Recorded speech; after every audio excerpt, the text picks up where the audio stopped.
एक हरे भरे मैदान के नीचे एक व्यस्त चींटी का घर था, जहां एक छोटी सी चींटी जिसका नाम अंडी था, अपने छोटे से संसार से बाहर निकलकर दुनिया देखने का सपना देखती थी।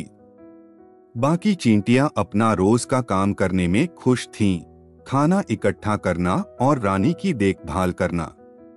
लेकिन अंडी हमेशा सोचता था कि इस घर के बाहर क्या है। उसके परिवार और दोस्तों ने उसे चेतावनी दी कि बाहर की दुनिया बहुत खतरनाक है, विशाल बारिश की बूंदें, ऊंची ऊंची घास और खतरनाक शिकारी।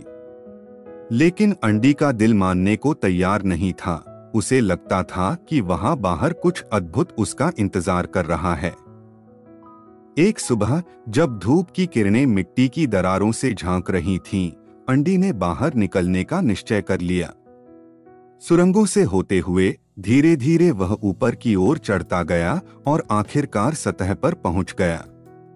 सतह का दृश्य उसकी कल्पना से भी ज्यादा शानदार था। रंग, आवाजें और खुशबू जिनके बारे में उसने कभी सोचा भी नहीं था। घास के लंबे लंबे तिनके उसके लिए विशाल दीवारों की तरह खड़े थे और फूल हवा में झूमते हुए विशालकाय प्राणियों की तरह लग रहे थे।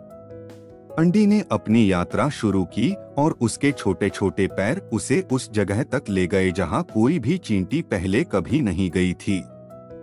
उसने एक तितली से मुलाकात की, जिसने उसे दूर दूर के फूलों के मैदानों की कहानियां सुनाई। एक भृंग से मिला जिसने पास के एक पुराने पेड़ के रहस्यों को साझा किया, और एक बूढ़े कैटरपिलर से भी मिला, जिसने उसे तूफान के मौसम के खतरों के बारे में चेतावनी दी। हर मुलाकात के बाद अंडी के मन में और जिज्ञासा बढ़ जाती।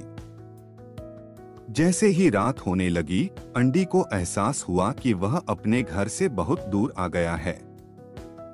लेकिन उसे अपने नए दोस्तों की बातें याद आईं और उसने एक पत्ते का सहारा लेकर रात बिताई।